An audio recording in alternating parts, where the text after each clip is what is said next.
Bismillahirrahmanirrahim. Assalamualaikum warahmatullahi wabarakatuh. Alhamdulillah wassalatu wassalamu ala Rasulillah wa ala alihi wa sahbihi wa mawalah wa la hawla wa la quwata illa billahi wa ba'du. Kita langsung masuk pada pembahasan tentang 10 hadis bicara tentang fitnah. Kalau tadi kita bicara tentang motivasi istiqomah di atas fitnah,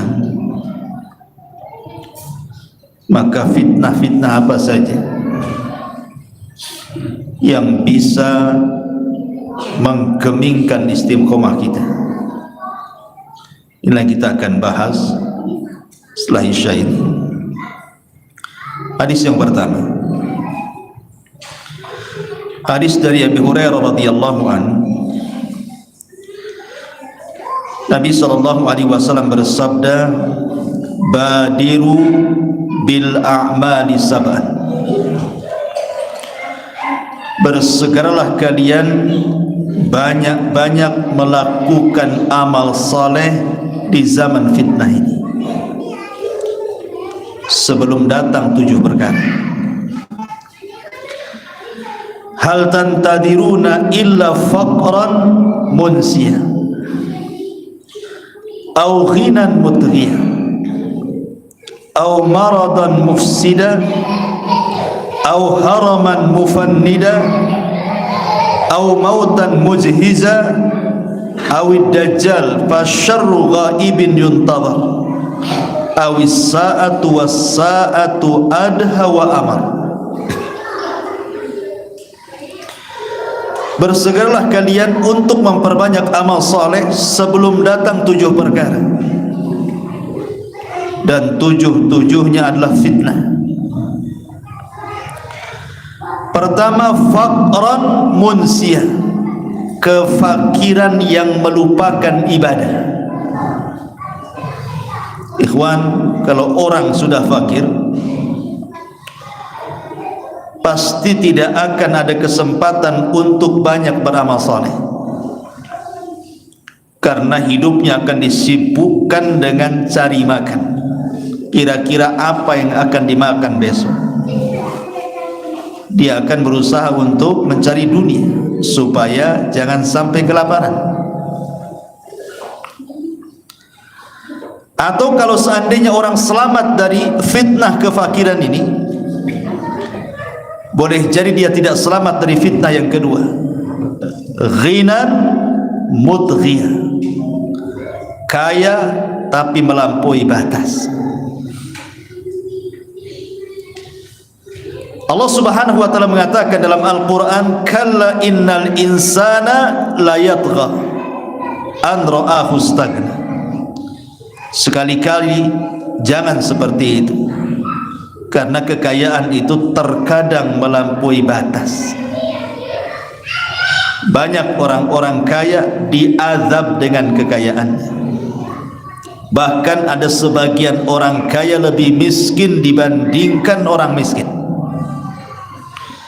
Ya, saya katakan banyak orang kaya diazab dengan kekayaannya, atau orang kaya lebih miskin dibandingkan orang miskin. Karena ada sebagian orang kaya itu yang semua waktunya hanya untuk uang, seolah-olah tidak ada waktu kecuali kerja, padahal sudah kaya. Orang miskin saja tidak seperti itu cari duitnya. Berarti orang kaya seperti ini itu sebenarnya dia miskin, karena waktu-waktunya cari duit saja kan, padahal duitnya sudah ada, kok masih juga dicari. Sampai tidak ada waktu untuk istirahat, tidak ada waktu untuk ibadah, tidak ada waktu untuk keluarganya. Ini orang kaya miskin namanya. Orang miskin saja nggak kayak gitu cari duit, berarti dia diazab dengan kekayaannya, sampai kekayaannya tidak memberikan kesempatan kepada dirinya untuk istirahat. Lebih celakanya, dia melampaui batas. Karena orang kaya itu ada sebab untuk melakukan maksiat dengan hartanya.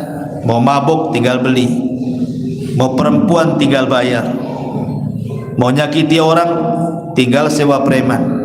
Apa susahnya orang kaya? Melampaui batas. Okelah dia selamat, dia tidak miskin yang menjadikan dia lupa, tidak pula dia menjadi orang kaya yang melampaui batas. Belum tentu dia selamat dari yang ketiga. Kata Rasul, au maradan mufsida, atau sakit yang membuat dia terduduk, tidak bisa apa-apa. Kaya memang, tapi dia sakit terduduk, stroke, terbaring aja. Mau kemana?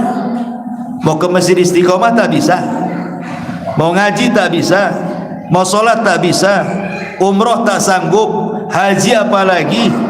Apa yang bisa dilakukan orang sakit yang membuat dia terduduk? Okelah dia selamat dari yang ketiga, dia tidak miskin, dia kaya, dan kekayaannya tidak melupakannya. Dia pun tidak sakit, sehat. Tapi apakah selamat dari yang keempat? Apa itu? Au haraman mufannida, atau kepikunan yang melupakan segalanya. Sehat badannya tapi pikun. Ditanya sholat, dia bilang sudah sholat padahal belum. Ditanya sudah makan, bilang belum padahal sudah 4 kali makan. Orang pikun. Susah orang pikun, karena orang pikun itu kayak sama orang gila. Apa yang diharapkan dari orang pikun coba? Oke, dia selamat dari pikun, dia tidak miskin, dia kaya, dan kekayaannya tidak melupakan dirinya, dia tidak sakit, juga tidak pikun. Selamat dari yang kelima? Belum tentu. Au mautan mujhiza, atau kematian yang mendadak. Siapa yang tahu kematian? Tidak ada yang tahu kematian. Kalau ada orang yang mengatakan, oh mati itu ada tanda-tandanya Ustadz. Apa tanda-tandanya? Kalau usianya sudah 60-70 tahun, sudah tua-tua, itu sudah alamat mati. Jangan salah. Menurut riset, penelitian, kalau di zaman dulu ya orang tua banyak yang mati. Kalau di zaman sekarang terbalik, anak muda banyak yang mati. Orang tua itu jarang mati. Kenapa? Yang trek-trekan anak muda, yang pandai naik motor anak muda. Orang tua itu di rumah aja, naik motor pun tak bisa. Cemana mau tabrakan? Yang tabrakan tuh anak-anak muda tuh. Hari-hari yang mati di jalan itu siapa? Anak muda. Narkoba anak muda, orang mabuk anak muda, pembunuhan anak muda, tawuran anak muda. Orang tua terduduk aja di rumah, lihat cucunya yang mati.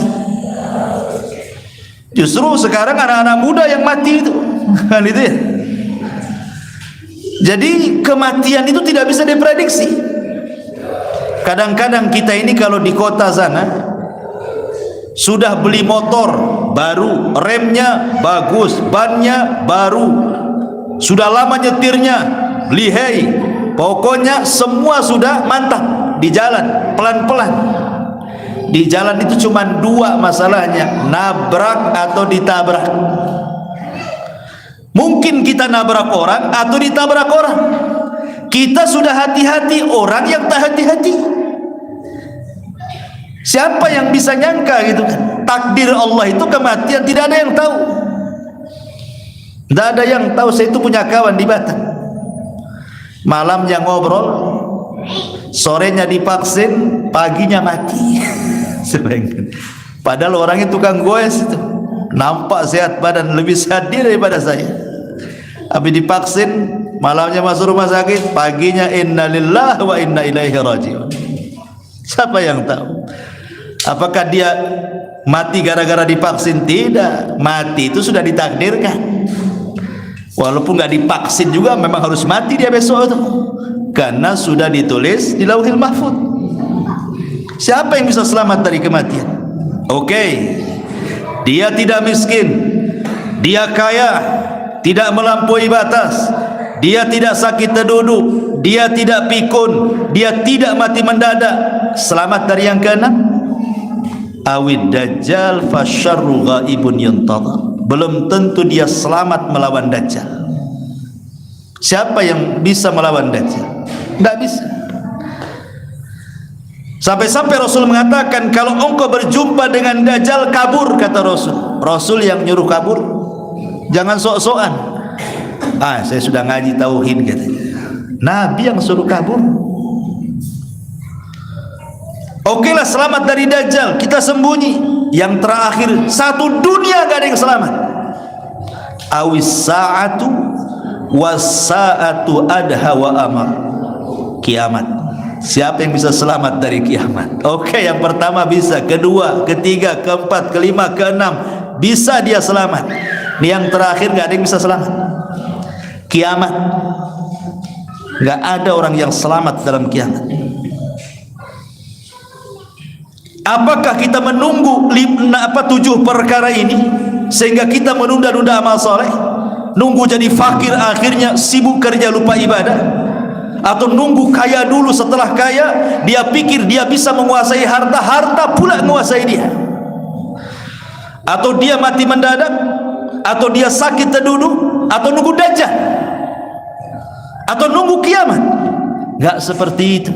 Makanya Rasul mengatakan, badiru bil a'mal, segera beramal mumpung ada waktu. Sekarang zaman fitnah masalahnya. Ini hadis pertama. Hadis yang kedua, Nabi SAW mengatakan dari Abis Al-Ghifari radhiyallahu anhu, sebuah hadis yang disahihkan oleh Syekh Nasiruddin Albani rahimahullahu ta'ala. Badiru bil a'mali sittan, bersegeralah kalian beramal saleh sebelum datang 6 perkara. Kalau tadi 7 perkara, sekarang 6 perkara. Imaratus sufaha wa kasratus syurati wa bai'ul hukmi wa istighfafan biddami wa qati'atir rahimi wa nashwun yattakhidunal qur'ana mazamira yuqaddimuna ahadakum aw ahadahum liyughanniyahu wa in kana aqalluhum fikhan. Bersegera kalian sebelum datang 6 perkara. Apa itu? Imaratus sufaha, para pemimpin yang jahil. Ketika datang para pemimpin yang jahil, bahaya kita. Nanti dia membuat kebijakan-kebijakan melarang ibadah. Gak boleh jilbab, kan dulu kan ada.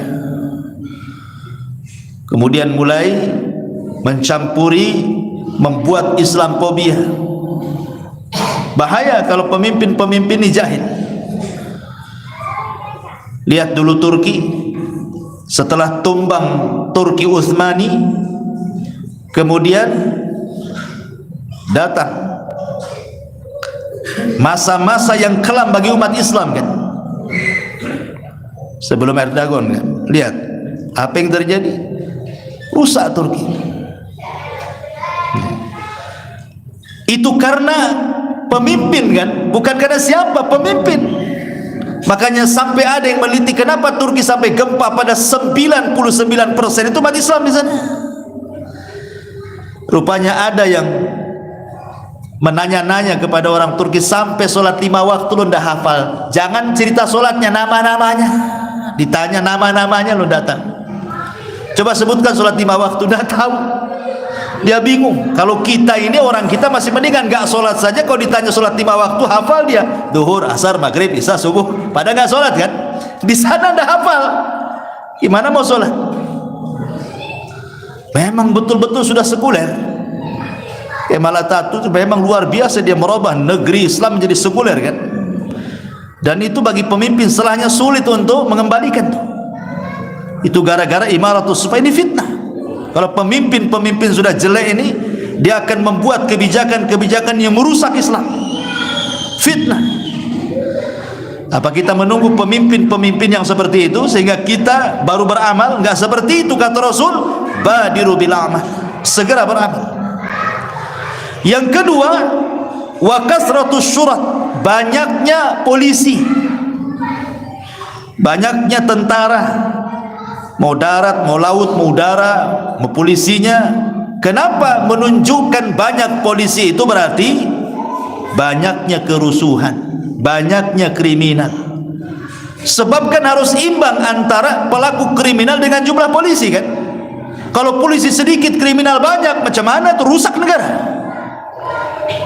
Maka ketika banyak kriminal itu menunjukkan banyaknya kriminal, menunjukkan banyaknya polisi itu banyak kriminal. Imma kriminal itu maksudnya adalah dari orang-orang yang ditangani polisi, orang-orang awam, atau dari polisinya sendiri. Dua-duanya.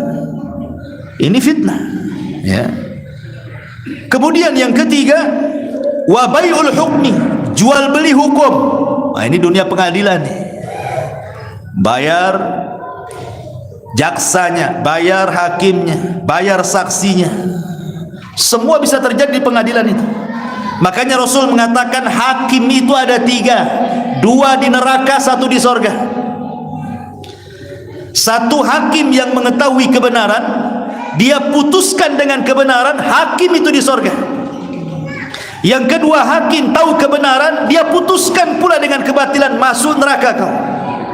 Yang ketiga, hakim jahil, putuskan pula dengan kejahilannya, batillah dia, masuk kau ke neraka. Dan kebanyakan lihat perbandingannya 1:2. Yang 1 masuk surga, yang 2 masuk neraka. Menunjukkan apa? Menunjukkan banyak hakim yang bejat dibandingkan yang baik. Karena Rasul yang ngomong seperti itu. Hakim yang tahu kebenaran, dia putuskan dengan kebenaran. Hakim yang tahu kebenaran, dia putuskan kebatilan. Hakim yang jahil dari kebenaran, otomatis dia akan putuskan dengan kebatilan. 1 di sorga, 2 masuk neraka. Dan itu disebut biaul hukmi namanya. Kemudian yang ketiga, yang keempat, istighfafan biddam, memudah-mudahkan soal darah. Dulu waktu saya di Yaman, belum ada perang di Yaman, 99% orang Yaman itu pegang senjata. Sak miskin-miskinnya orang bawa pistol di sana. Jadi jual senjata itu bebas di pasar, kayak jual handphone. Tapi selama saya belajar di sana, nggak ada orang ditembak langsung tuh. Kalau tengkar nembaknya ke langit, doh, gitu saja. Kalau lagi emosi itu tembaknya ke langit, bukan ke badan dia.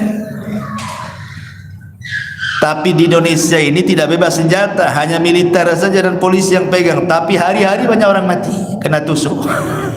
Memang nggak ditembak, ditusuk kan itu ya, dicarok, diracun, digantung, macam-macam.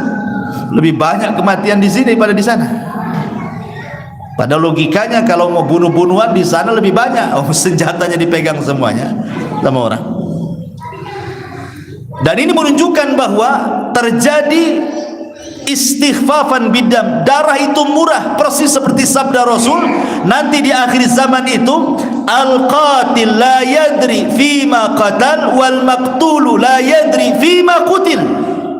Orang yang membunuh bingung kenapa dia bisa membunuh, orang yang dibunuh lebih bingung kenapa dia bisa dibunuh. Salah apa dia? Bukankah dalam Islam itu pembunuhan itu ada caranya? Kalau dia bunuh baru dibunuh, itu disebut qisas. Kalau dia seorang yang sudah menikah kemudian dia berzina, itu disebut rajam sampai mati. Atau kalau dia murtad, kata Rasul, man baddala dinah faqtuluh, dimintai tobat, kalau tidak penggal dalam hukum Islam. Ada aturan bunuh-bunuh dalam Islam kan? Tapi sekarang tidak ada aturan. Urusan tanah 1 jengkal bunuh-bunuhan, urusan waris bunuh-bunuhan, urusan tengkar anak tetangga bunuh-bunuhan. Sekarang mudah, urusan rebutan pacar bunuh-bunuhan, cemburu istri yang sudah diceraikannya diambil orang, dibunuh pula orang itu. Berkedok dukun, dibunuhnya, diracunnya orang-orang itu. Di Indonesia itu ya Allah paling mudah bunuh orang. Dan ini fitnah. Ya. Kemudian wa qati'atir rahim, mudahnya memutus silaturahim. Mudah. Anak durhaka sama orang tua, saudara ndak akur dengan saudaranya, ponakan ndak atur dengan pamannya, bertengkar satu keluarga. Lebaran itu kayak kucing-kucingan, gak ada ketemu. Rasanya keluarga besar itu kayak keluarga kecil, seolah-olah ndak punya keluarga. Kenapa? Saling memutus silaturahim. Dan ini sudah terjadi, dan ini fitnah. Kemudian yang nomor 6, wa nash'un yattakhidunal qur'ana mazamir yuqaddimuna ahadahum liyughanniyahu wa in kana aqalluhum fiqha. Dan ada orang-orang mencari para qari, pembaca Quran, didatangkan untuk baca Quran, hanya didengarkan lagunya seperti dia mendengarkan musik, walaupun yang membaca Quran itu tidak tahu fikih. Bahaya. Jadi mengundang orang-orang pakar-pakar Quran itu seperti mengundang artis, hanya untuk dinikmati lagunya. Tanda-tanda kiamat. Wa nashwun yattakhidunal qur'ana mazamir, menjadikan pakar-pakar Quran itu hanya dinikmati lagunya saja, dia tidak paham isi yang dibacanya itu. Ini tanda-tanda, ini fitnah juga. Ya. Ma'asyiral muslimin yang dimuliakan Allah Azza wa Jalla, ini hadis yang kedua. Hadis yang ketiga, Nabi sallallahu alaihi wasallam, Umar bin Khattab radhiyallahu an, ketika itu pernah duduk-duduk bersama para sahabat. Di situ ada Hudzaifah bin Yaman. Hudzaifah itu seorang sahabat termasuk sirrun Nabi, pemegang rahasia Nabi. Kata Umar, ayyukum sami'a Rasulullah yadhkurul fitana, siapa di antara kalian yang pernah mendengar Rasul bicara soal fitnah? Faqala qaumun, sebagian sahabat berdiri dan mengatakan, nahnu sami'nahu ya amiral mu'minin, kami dengar wahai amiral mu'minin. Faqala la'allakum ta'nuna fitnatar rajuli fi ahli wa jari. Kata Umar, paling tinggi kalian hendak bicara soal fitnahnya seorang laki-laki dengan keluarga atau dengan tetangganya. Maka sahabat mengatakan, ajal, iya maksudnya itu. Maka Umar mengatakan, tukaffiruha as-salatu was-siyam was-sadaqatu, kalau itu bisalah digugurkan dosanya dengan salat, puasa dan sedekah. Akan tetapi yang saya tanya bukan itu, tapi fitnah kalau datang, tamuju maujil bahri, tamuju maujul bahri, seperti gelombang dahsyat yang akan menggulung manusia. Maksudnya Hudzaifah mengatakan, saya pernah mendengarnya, saya pernah mendengarnya wahai Amirul Mukminin dari Nabi, fitnah yang akan menggulung manusia seperti ombak yang sangat besar yang tidak ada yang selamat. Kemudian Hudzaifah mengatakan, aku mendengar Rasul bersabda, tu'radul fitanu 'alal qulubi kal hasiri 'udan 'udan, akan ditampakkan fitnah pada hati-hati manusia seperti anyaman-anyaman tikar. Fa ayyu qalbin ushribaha nukita fihi nuktatus sauda, maka mana-mana hati yang menyerap fitnah itu, maka akan dibintikkan titik-titik hitam di hatinya. Wa ayyu qalbin anqaraha nukita fihi nuktatu bayda, mana-mana hati yang menolak fitnah itu, maka akan diberikan titik-titik putih. Hatta tasira ala qalbaini, ketika itu hati terbagi dua. Ala abyad mithla safa fala tadurruhu fitnatun madamatis samawati wal ardh, ada hati-hati yang putih yang tidak akan bergeming dengan fitnah walaupun selama masih tegak langit dan bumi. Wal akharu aswad, tapi ada hati-hati yang sangat hitam, murba dan sangat pekat hitamnya, kalquzi muzahiyah, seperti cangkir yang dibalik, la ya'rifu ma'rufan wa la yunkiru munkaran, hatinya tidak kenal yang ma'ruf dan tidak mengingkari yang mungkar. Illa ma ushriba min hawa, kecuali yang disedot dari hawa nafsunya. Maka Hudzaifah mengatakan, inilah yang aku dengar dari Nabi sallallahu alaihi wasallam. Lihat. Apa Apa maksudnya hadis ini? Hudzaifah bin Yaman mengatakan dari Nabi SAW, nanti di akhir zaman itu hati kita semua ini akan dihadapkan dengan dua perkara, satu syahwat dan satu syubhat. Satu syahwat, satu syubhat. Saya akan bedakan apa syahwat, apa syubhat, biar antum paham. Nabi Adam alaihi salatu wassalam diturunkan dari sorga ke bumi karena apa? Syahwat, makan. Makan apa? Buah larangan, makan. Makan itu syahwat, syahwat perut. Makanya Adam keluar dari sorga ke bumi itu karena syahwat. Tapi iblis dikeluarkan dari sorga, diturunkan ke bumi karena apa? Karena syubhat. Apa syubhatnya iblis? Dia merasa lebih baik dibandingkan Adam. Itu syubhat di kepalanya iblis. Ana khairum minhu khalaqtahu min nar wa khalaqtani min tin. Aku lebih baik ya Rabb, kau ciptakan Adam dari tanah, kau ciptakan aku dari api. Api lebih dekat dengan cahaya, artinya kami lebih dekat dengan malaikat dibandingkan Adam, berarti kami lebih baik katanya. Itu syubhat di kepalanya. Kata siapa bahwa iblis diciptakan dari api, api lebih daripada tanah? Justru kita katakan tanah lebih baik dibandingkan api, karena api itu kerjanya cuma satu, bakar, bakar, bakar, satu aja, nggak ada lagi. Kalau tanah bisa bangun masjid, ya kan? Tanah bisa cocok tanam, tanah. Coba cocok tanam di api, jadi apa? Nggak jadi apa-apa lah, terbakar semuanya. Nggak akan jadi. Api cuma satu, bakar-bakar aja itu. Tapi tanah bisa macam-macam di situ. Berarti kan tanah lebih baik.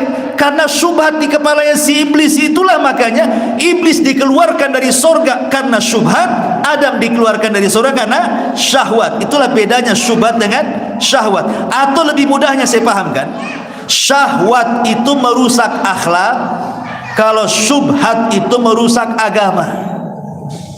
Paham ya? Kalau syubhat merusak agama, kalau syahwat itu merusak akhlak. Kurang paham? Saya mudahkan lagi. Kalau syahwat itu berasal dari hawa nafsu, dari hawa nafsu diri kita. Tapi kalau syubhat itu berasal dari setan. Hawa nafsu yang merusak akhlak kita. Nafsu pengen makan, nafsu pengen zina, nafsu pengen khamr, itu rusak akhlaknya itu.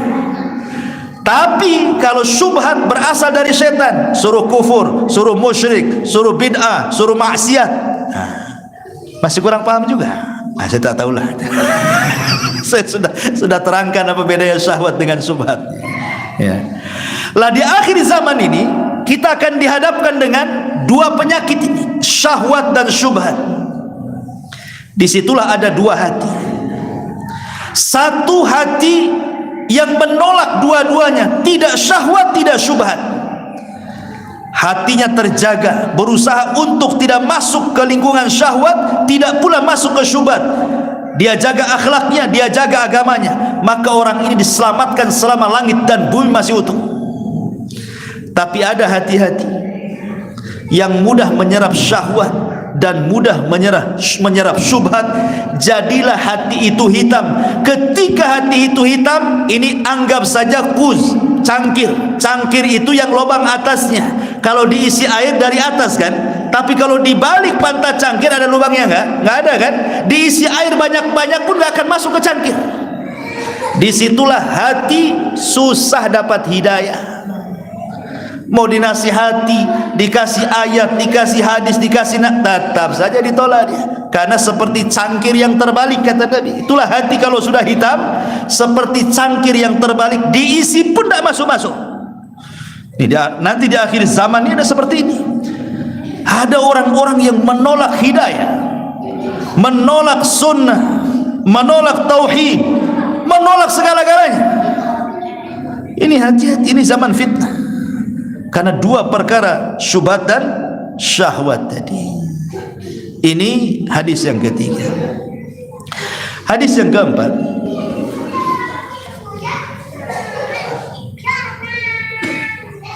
di antara fitnah yang keempat adalah fitnah al-mal. fitnatul mal. Nabi SAW mengatakan, inna likulli ummatin fitnatun wa fitnatu ummatil malu. Sesungguhnya setiap umat itu ada fitnahnya, dan fitnah umatku, kata Rasul, adalah harta. Fitnah umatku adalah harta. Nabi sebelum meninggal, 3 hari sebelum meninggal, Nabi itu naik ke atas mimbar, dan itu khutbah terakhir. Habis itu Rasul meninggal. Salah satu penggalan khutbah Rasul itu, Rasul mengatakan apa? Wallahi, bersumpah dia, wallahi mal faqru ahsya alaikum walakin ahsya alaikum antum satad dunya kama busitat ala man kana qablakum fatanafasuha kama tanafasal ladzina min qablikum fatuhlikakum kama ahlakathum, kata Rasul. Aku demi Allah, bukan kefakiran yang aku takutkan kepada kalian, kata Rasul. Yang aku takutkan kalau harta dibentangkan kepada kalian, kalian mengejar harta persis seperti orang dulu mengejar harta, kemudian Allah hancurkan kalian persis seperti orang dulu Allah hancurkan. Dari sini menunjukkan bahwa harta ini terkadang bisa menjadi baik, bisa pula menjadi buruk. Mengumpulkan harta tidak tercela, mau kaya sebagaimana manapun, seberapa apapun, tidak tercela dalam Islam itu. Abu Bakar kaya, Utsman kaya, Abdurrahman bin Auf kaya, bahkan dari 10 sahabat yang dijadikan para rasul lebih banyak orang kaya dibandingkan orang miskin. Siapa yang mencela kekayaan? Tidak ada yang mencela kekayaan. Tapi kekayaan tercela itu kalau sampai alhaqumut takatsur hatta zurtumul maqabir, kalau sampai melalaikan, hanya gara-gara cari dunia lupa sholat, lalai. Cari dunia lupa ngaji, cari dunia lupa baca Quran, cari dunia lupa zikir, lupa segalanya. Itu yang menjadikan harta tercela. Padahal hakikat harta itu tajbi' wa tafrik, dikumpul, habis itu ditinggal. Itulah hakikat harta.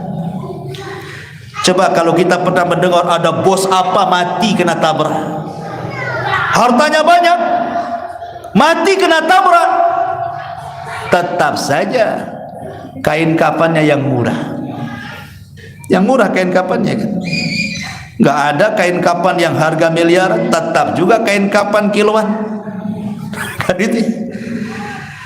Kemudian kuburannya juga tetap segitu-segitunya, 2 kali setengah gitu ya. Apa yang membedakan orang kaya dan orang miskin coba kalau dikubur itu? Tidak ada yang membedakan. Orang itu jadi mulia, ikhwan, itu bukan karena jasad. Orang itu jadi mulia karena ruh. Selama ruh itu masih di badan, disitulah orang jadi mulia. Ketika ruh keluar dari badan, nggak akan mulia lagi. Sehebat-hebatnya orang hebat di negeri kita siapa? Presiden. Coba kalau presiden dicabut ruhnya, biarkan jasadnya 1 minggu, busuk tidak? Busuk. Siapa yang mau dekat-dekat presiden lagi? Hah? Siapa yang mau dekat presiden setelah 5 hari dia mati? Nggak ada. Makanya cepat dikubur kan, biar nggak busuk. Tapi kalau masih ada ruhnya, pasti dekat-dekat. Jadikan menteri saya dong, jadikan ini, mulai dekat-dekat. Pengusaha itu, karena masih ada ruhnya. Orang mulia itu kan ada ruh sebenarnya. Makanya malaikat sujud itu bukan kepada jasadnya Adam, tapi kepada ruh yang ditiupkan Adam. Maka Allah mengatakan dalam Al-Quran itu, falamma sawaituhu wa nafakhtu fihi min ruhi faqa'u lahu sajidin, kata Allah. Ketika aku sempurnakan, kata Allah, falamma sawaituhu wa nafakhtu fihi, dan aku tiupkan ruh dariku kepada Adam, semata-mata aku tiupkan ruh kepada Adam, faqa'u, sujud kalian. Jadi sujudnya malaikat kepada Adam karena ruh dimasukkan. Jadi malaikat itu karena menghormati ruhnya Adam. Barulah orang itu kalau masih ada ruhnya mulia dia. Karena kalau ada ruhnya, pakaiannya macam-macam. Dia bisa ganti-ganti pakaian kan? Ya. Tapi kalau sudah orang mati, pakaian cuma satu putih aja. Nggak ada orang mati itu aneh yang satu ini karena dia suka batik, kita pakai batik aja lah. Nggak ada orang kain kapan warna batik. Selama ada yang putih, pasti yang putih. Walaupun dia punya pabrik batik. Ya kan? Karena semua sama. Makanya ulama membahasakan harta itu tajmi' wa tafrik, dikumpulkan habis itu ditinggalkan. Ahli waris itu sedih. Hari pertama saja sedih, nangis, bapaknya meninggal. Masya Allah, lupa dengan hartanya bapak, yang ingat bapaknya saja. Itu hari pertama, nangis satu ember. Hari kedua, masih sedih. Hari ketiga, mulai tanya sertifikat, tanya berangkas, tanya notaris, mana harta bapak. Mulai ya. Begitu manusia. Hari pertama saja sedih itu. Hari kedua, ketiga itu sibuk rebutan itu. Makanya Rasul mengatakan maluka wa maluka, hartamu, kata Rasul, ma akalta fa afnaita wa ma labista fa ablaita wa ma tasaddaqta fa abqaita, kata Rasul. Hartamu yang kau makan ludes, yang kau pakai usang, yang kau sedekahkan itu yang sebenarnya hartamu, kata Rasul. Subhanallah, fitnah harta ini luar biasa. Ma'asyiral muslimin yang dimuliakan Allah Azza wa Jalla. Kemudian yang nomor 5, fitnatul jah. Ini lebih bahaya lagi. Fitnah kedudukan, kehormatan, pangkat, jabatan, kemuliaan. Kata Nabi sallallahu alaihi wasallam dalam hadis yang dikeluarkan Imam Ahmad dalam musnadnya, ma dhi'bani ja'i'ani ursila fi ghanamin bi afsadalaha min hirsil mar'i alal mal wasyarafi lidini.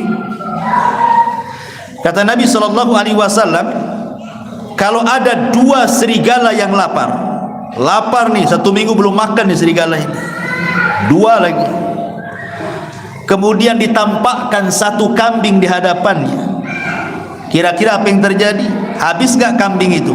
Pasti habis diserang, dicabik-cabik dia. Namanya lapar 2 serigala ini, nampak seekor kambing, pasti habis dibantai dia, dicabik dia, dimakan dia.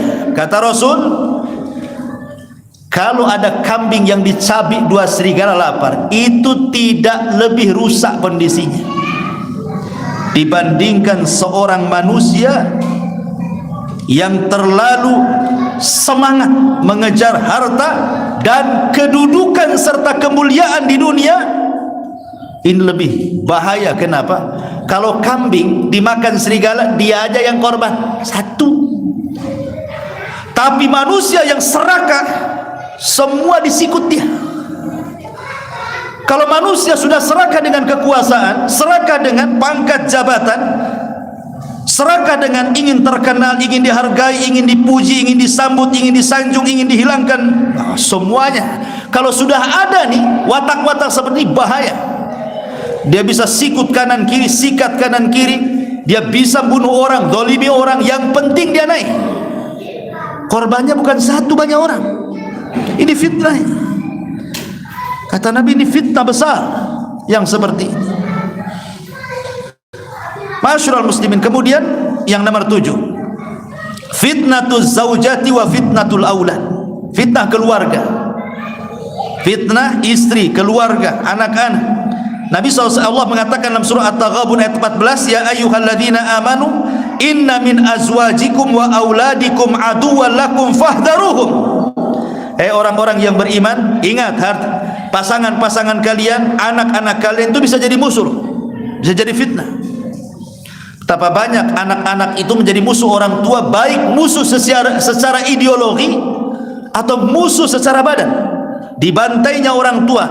Saya belum pernah dulu ada orang bantai orang tua. Sekarang subhanallah, hari-hari ada pembunuhan anak bunuh orang tuanya. Sampai ada kasus tuh di mana tuh, anaknya minta sepeda motor, nggak dikasih sama orang tua, dibacok orang tuanya sampai mati. hanya minta sepeda motor. Gila zaman sekarang ini coba. Ataupun musuh secara ideologi dari pasangannya, dari istrinya. Suaminya mau infak nih, istrinya datang jadi setan. Janganlah bang, sikit aja kalau infak tuh. Kita belum punya 3 motor, baru 2, tetangga ada 5. Mulai dari setannya gitu ya. Atau musuh seperti itu, dia secara ideologi itu dipengaruhi suaminya. Suaminya sih cuek-cuek saja, istrinya datang, bang itu sebelah itu kok sama anak kita kok kayaknya tidak suka. Suaminya diam-diam aja. Besoknya tolonglah bang, tegur itu tetangga itu. Dia sekali, 2 kali, 3 kali, mulai panas dia, panas. Akhirnya betul-betul datangi tangganya. Kau mau apa dengan anak saya, kata. Awalnya suami itu biasanya kalau laki-laki kan berakal, dia kan nggak gubris. Tapi kalau hari keluar tuh ke laki-lakiannya, kan gitu tuh bapak-bapak. Awalnya nggak peduli, tapi hari-hari ngomong istri jadi nanti. Tuh kadang-kadang itu namanya musuh ideologi. Ya. Jadi dari sini kita tahu bahwa bisa musuh secara fisik atau secara ideologi. Karena anak itu juga diciptakan oleh Allah Azza wa Jalla, itu kan 4 fungsi. 1, terkadang anak itu menjadi zina. Zina itu artinya perhiasan bagi orang tuanya. Innama amwalukum dalam Al-Quran itu gimana ayat? Zinatul hayatid dunya. Sesungguhnya harta dan anak kalian itu zinatul hayatid dunya, perhiasan dunia. Makanya ada orang tua itu kalau berjumpa dengan siapapun tidak ditanya anak, dia cerita anak. Oh anak saya begini, oh anak saya begitu. Padahal nggak disuruh cerita kok, nggak ditanya juga sama anak, sama dia tentang anaknya. Tapi setiap ketemu orang cerita anaknya. Karena anak itu terkadang menjadi zina, perhiasan, kebanggaan, dibangga-banggakan anaknya. Walaupun tidak sholat, yang penting anaknya dokter, yang penting insinyur, yang penting kerjanya bagus, nggak peduli. Itu namanya kebanggaan, dibangga-banggakan. Disentil saja anaknya marah orang tuanya. Itu 1. Yang kedua, jadi fitnah. Ini orang tuanya dari kecil sudah cita-cita anak saya harus jadi ustaz, harus jadi ustazah, sampai dia hutang sana kemari, kau mondok na sana, kau sekolah agama sana. Sudah jor-joran habis-habisan orang tua itu ngarahkan anak, sudah mondok, anaknya sudah sekolah tinggi-tinggi, bukannya berbakti, kurang ajar pula dia. Fitnah. Terkadang jadi fitnah untuk menguji orang tuanya kesabarannya. Atau yang ketiga, musuh seperti ayat yang tadi, betul-betul bukan fitnah, jadi musuh lagi. Dibantainya orang tuanya, dipukulnya orang tuanya, dimaki, dibentah. Tentu yang keempat yang kita inginkan seperti doa yang diajarkan Al-Quran, Rabbana hablana min azwajina qurrata a'yun waj'alna lil muttaqina imam. Rabbana hablana min azwajina wa dzurriyyatina qurrata a'yun waj'alna lil muttaqina imam. Ya Allah, jadikan pasangan kami dan anak turunan kami qurrata a'yun, penyejuk mata, senang dipandang di dunia dan akan menyenangkan di akhirat. Itulah qurratul a'yun. Ya, untuk menjadikan anak seperti ya tentu ya harus betul-betul diawali dari awal, cari pasangan yang bagus. Bukan setelah punya anak, dari mulai cari pasangan. Fadfar bidzatid din taribat yadak, cari yang bagus agamanya, kan itu. Anak-anak muda nih. Ya, bukan cari yang bening, cari yang bagus agamanya. Baru setelah bagus agamanya baru menikah. Sehingga kalau bagus agamanya diawali dengan rahmat. Ya, mau nikah saja rahmat Allah sudah turun. Ini cari yang bening, walaupun auratnya tampak sobek-sobek sana sini. Itu diawali dengan laknat tuh mau nikah. Turun laknat dulu, mau nikah ada turun laknat. Cemana mau sakinah mawaddah warahmah? Belum menikah saja cari pasangan, dia rela yang buka aurat, yang penting bening katanya. Gampang Ustaz, yang penting bening, nanti saya jilbabi katanya. Alasan dia, yang penting dia jilbabi, ternyata dia yang dijilbabi istrinya. Naudzubillah kan. Masyarul muslimin yang dimuliakan Allah Azza wa Jalla. Jadi itu juga fitnah keluarga dan anak. Kemudian secara umum yang nomor 8 ya, fitnatun nisa. Disebutkan dalam hadis Nabi SAW, fitnah wanita secara umum sinfani min ahlin nari lam arahuma ba'du. Ada 2 kelompok kata Rasul, di zamanku nggak ada nih. Di zaman Nabi nggak ada 2 kelompok ini. Adanya di zaman sekarang. Salah satunya kata Nabi SAW, nisaun kasiyatun ariyatun ma'ilatun mumilat ala ru'usihinna ka'asnimatil bukhtil ma'ilah la yadkhulna al-jannah wa la yajidu rihaha wa inna rihaha la yujadu min masirati kada wa kada. Perempuan menggunakan pakaian tapi telanjang, lenggak-lenggok sana sini seperti punuk unta yang bergoyang. Wanita ini tidak akan masuk surga padahal, dan tidak akan mendapatkan bau surga padahal bau surga akan tercium sejarak ini dan itu. Lihat sekarang wanita-wanita di zaman sekarang persis yang disabdakan Rasul. Ketika Allah mengatakan wala tabarrujna tabarrujal jahiliyatul ula, janganlah kalian bertabarruj seperti wanita jahiliyah yang pertama. Macam mana coba tabarrujnya wanita jahiliyah itu? Tabarrujnya wanita jahiliyah itu, mereka menggelung rambutnya, kemudian ditutupi jilbab, jadi nampak kayak punuh tuh, tapi pakai jilbab ya. Kemudian pakai anting-anting kakinya sehingga kalau jalan tangting-tangting, tapi badan sebagian mereka masih tertutup. Itu orang jahiliyah yang dikatakan wala tabarrujna tabarrujal jahiliyah. Sekarang tidak, memang dibuka semuanya sekarang ini. Nggak ada tutup-tutupan kan gitu, nggak ada. Kayaknya semua pakaian kurang bahan, tapi itu pula yang model. Artinya model di zaman sekarang yang wanita pakai itu lebih jahiliyah dibandingkan orang jahiliyah gitu maksudnya. Orang jahiliyah saja dilarang, ini lebih jahiliyah lagi, jahiliyah modern. Makanya fitnah wanita itu luar biasa. Lebih-lebih sekarang sudah ada medsos. Kalau dulu gitu ya, cerita orang dulu, mau nengok aurat perempuan itu ngintip itu ke sungai-sungai, naik ke pohon, tengok dari pohon pisang, sekali pohon pisangnya roboh ketahuan. Zaman dulu ya. Zaman sekarang tidak perlu, antum beli handphone, beli kad, isi pulsa, masuk kamar, masuk ke web, nggak jelas tuh. Dari pagi sampai malam melotot, nggak akan ditangkap hansip. Sekarang lihat aurat tuh tinggal nampak gitu saja. Kalau dulu ngintip-ngintip dulu tuh susah tuh, nunggu malam, nunggu subuh kan gitu ya, sampai sembunyi-sembunyi. Oh sekarang naudzubillah ya, fitnah wanita. Akhirnya apa? Dia pun bermaksiat dalam kegelapan, tidak tahu yang tahu kecuali Allah. Bahaya. Kemarin sudah saya jelaskan, maksiat tidak terang-terangan itu menghancurkan amal.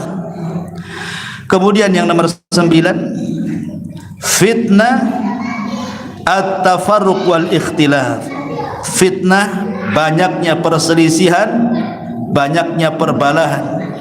Kata Nabi SAW dalam hadis Irbad bin Sariyah radhiyallahu an, apa kata Rasul?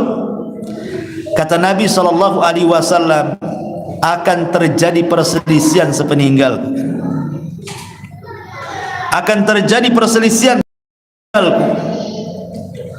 Kemudian kata Rasul, fa'alaikum bisunnati wa sunnatil khulafa'ir rasyidin al mahdiyyin addu alaikum bin nawajib. Akan terjadi sepeninggalku perselisihan. Betul, ninggal Nabi saja Muhajirin Ansor berselisih. Ini jasad Nabi dikubur di mana? Yang satu dibawa ke Mekah, yang satu biar di Madinah. Yang satu di Mekah karena tempat kelahirannya, yang satu di Madinah karena tempat hijrahnya. Rebutan jasad Nabi. Datang Abu Bakar, aku pernah mendengar Rasul Nabi dikubur di mana dia meninggal? Ya di Madinah, di Madinah. Baru saja mereka sibuk menyiapkan, memfardu kifayahkan Nabi. Ansor sudah buat pemilihan umum. Diangkatnya Sa'd bin Ubadah, dia yang pantas menjadi pengganti Nabi. Ini kuburan Nabi belum dikuburkan. Orang Ansor dan menyiapkan calonnya tuh. Datang Abu Bakar, Umar dan Abu Ubaidah bin Jarrah kepada orang-orang Ansar, apa-apaan kalian? Nabi mengatakan, al-imamatu min Quraisyin, pemimpin itu dari Quraisy, bukan dari Ansar, dari Muhajirin semuanya. Ansar itu menteri, Quraisy itu pemimpin. Itu Nabi yang ngomong. Akhirnya orang Ansar pun diingatkan, sami'na wa ata'na. Sejak itulah tidak ada orang Ansar jadi pemimpin. Khalifah pertama Muhajirin Abu Bakar, khalifah kedua Muhajirin Umar, khalifah ketiga Utsman Muhajir, khalifah keempat Muhajirin Ali, khalifah kelima Hasan ibn Ali Muhajirin. Tumbang tidak ada khilafah, datang kerajaan. Raja yang pertama Muawiyah ibn Abi Sufyan, pendiri daulah Umayyah, semua rajanya Muhajirin. Tumbang Bani Umayyah, tegak Bani Abbasiyah, semua Muhajirin. Tumbang Bani Abbasiyah, naik lagi Utsman, tidak ada. Ansar dah kebagian pemimpin. Tapi Nabi SAW mengatakan, yang sabar kalian orang-orang Ansar, nanti kalian akan mendapatkan pemimpin-pemimpin yang zalim, mengambil hak kalian, dan kalian tidak bisa mengambil hak kalian kepada mereka. Tapi sebagai imbalannya, aku tunggu kalian di telagaku. Maka yang pertama kali meminum telaga Rasul adalah orang-orang Ansar, karena dia tidak ada yang jadi pemimpin, semua pemimpin Muhajirin, ya, karena Rasul yang mengatakan seperti itu. Kesabaran orang-orang Ansar, dan tidak memberontak juga orang-orang Ansar, tahu diri mereka. Ma'asyiral muslimin yang dimuliakan Allah Azza wa Jalla, karena namanya perpecahan itu tidak baik. Tapi sekarang lihat, perpecahan itu luar biasa. Satu masjid berpecah, satu yayasan berpecah, satu ormas berpecah, apalagi partai, makin lagi perpecahannya lebih hebat lagi. Itulah fitnah tafarruq. Yang nomor 10 yang terakhir adalah fitnah agama, fitnatuddin. Nabi SAW berdoa yang sering didoakan, wala taj'al musibatana fi dinina, ya Allah, jangan jadikan musibah yang kau timpakan kepada kami mengenai agama kami. Seolah-olah Rasul mengatakan, gak apa-apa kau timpakan kepada keluargaku, anakku, atau apalah, tapi jangan musibah ini ditimpakan kepada agama. Karena musibah agama ini bahaya. Makanya hadis yang pertama sebagai mukaddimah, ada malamnya mukmin, paginya kafir, paginya mukmin, malamnya kafir. Karena di zaman sekarang ini terkadang ada orang bicara itu dia tidak paham kalau pembicaraannya itu kalau diucapkan itu bisa kufur tuh. Contoh, ya, ketika mengatakan, oh syariat rajam, syariat potong tangan itu hanya cocok di zaman dia, di zaman Nabi. Zaman sekarang nggak cocok.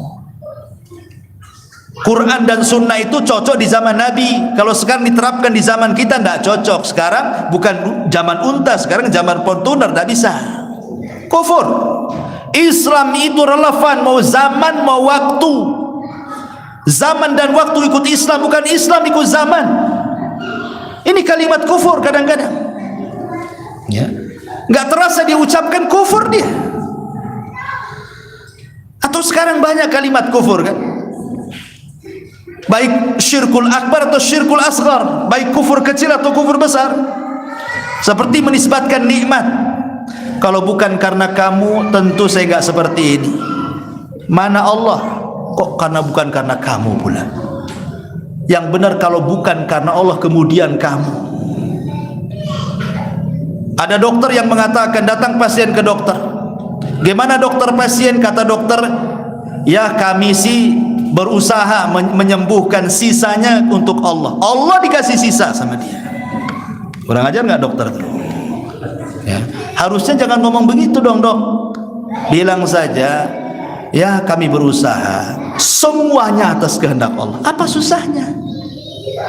Bukan kami sih berusaha, sisanya diberikan kepada Allah. Mak lebih banyak dia daripada Allah, sisakan sedikit.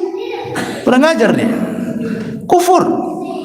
Jadi kadang-kadang ya gak terasa, itulah yang dikatakan pagi mukmin malam kafir, malam iman, karena ucapan orang gak sadar dengan ucapan itu keluar dari Islam.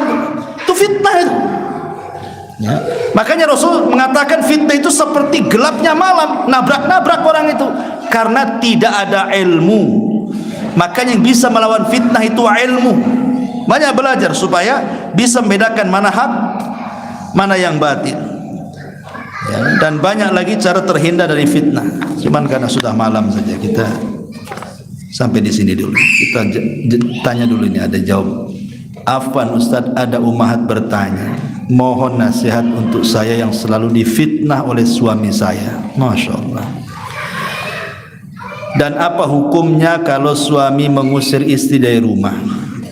Apakah berdosa jika istri keluar dari rumah karena diusir suami? Mohon pencerahannya Ustaz. Iya. Alhamdulillah. Pertama, tidak boleh suami itu mengusir istri. Sehebat apapun pertengkaran, tidak boleh mengusir dari rumah. Bahkan sekalipun sudah dicerai, anggaplah sudah dicerai, tapi bukan talak 3, baru talak pertama atau talak kedua. Karena talak pertama habis masa idah. Kalau sudah habis masa idahnya 3 kali sucian haid, baru boleh keluar. Artinya kalau belum 3 bulan, kalau pakai bulan, kalau pakai haid ya 3 kali haid. Kalau pakai, bagi pendapat yang suci dari haid ya 3 kali suci dari haid, beda sedikit dengan haid kali 3 bulan, senangnya. Maka dia berhak di rumah tidak berdisir. Siapa tahu malam-malam hujan, dingin, ya kan, kepengen, kan ada istri, kan rujuk, bisa digauli lagi, itu sudah rujuknya tuh, ya kan. Kalau istri keluar padahal masih istri dia, satu dia zalim, kan istrinya, walaupun sudah dicerai masih istrinya, kan itu istri tergantung sampai habis masa iddah. Kalau memang tidak suka dengan istri, ada kaidah dalam Al-Quran itu, wa in takhafuna nusuzahunna, kalau engkau takut istri itu berbuat selingkuh, nasihati fa'idhuhunna. Pertama nasihati. Sudah enggak suami itu menasihati? Nasihati dulu. Kalau dinasihati degil juga, masih juga, apa kata Allah? Wahjuruhunna fil madaji, pisah ranjang, biar istri tidur di kamar, antum tidur di gudang. Apa-apa, kan masih satu rumah, ya. Yang penting atau punggung-punggungan istri. Artinya nggak usah pisah ranjang itu, jauhi, jangan berhubungan. Kalau istri berakal sakit itu. Kalau istri itu berakal, antum gitukan, itu sakit hatinya. Masalahnya istri zaman sekarang nggak berakal, ya kan? Jadi kalau suami itu pisah dengan istri, memang itu yang dicari istri, kau jauh-jauhlah sana katanya. Ini kedua. Kalau juga sudah pisah ranjang, tak mau juga dia, maka yang ketiga, wadribuhun, boleh memukul. Itu pukulan formalitas saja. Seperti apa kata Rasul? Seperti pukulan dengan siwak. Siwak kan kecil, ya. Atau pakai bantal dipukul, itu sudah ngeri lah, sudah nggak bisa dinasihati, pukulnya pakai bantal pantatnya. Ini sudah las, berarti sudah tidak bisa lagi berjumpa, artinya nggak cocok, berarti tinggal satu langkah lagi. Fab'athu hakaman min ahlihi wa hakama min ahliya, utus 2 keluarga, yang laki-laki utus keluarganya, yang perempuan utus keluarganya, berunding kalian, terus apa pisah. Kalau sudah 2 keluarga berjumpa, ndak mau juga, ndak tetap juga degil, ndak mau, harus pisah, mau diapakan lagi?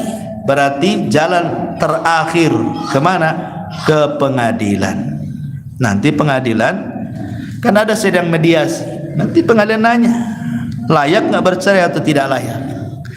Kalau pengadilan sudah ngetuk palu, ya mau diapakan lagi? Las itu terakhir. Artinya bahwa adalah tahap-tahap di situ dalam berumah tangga itu.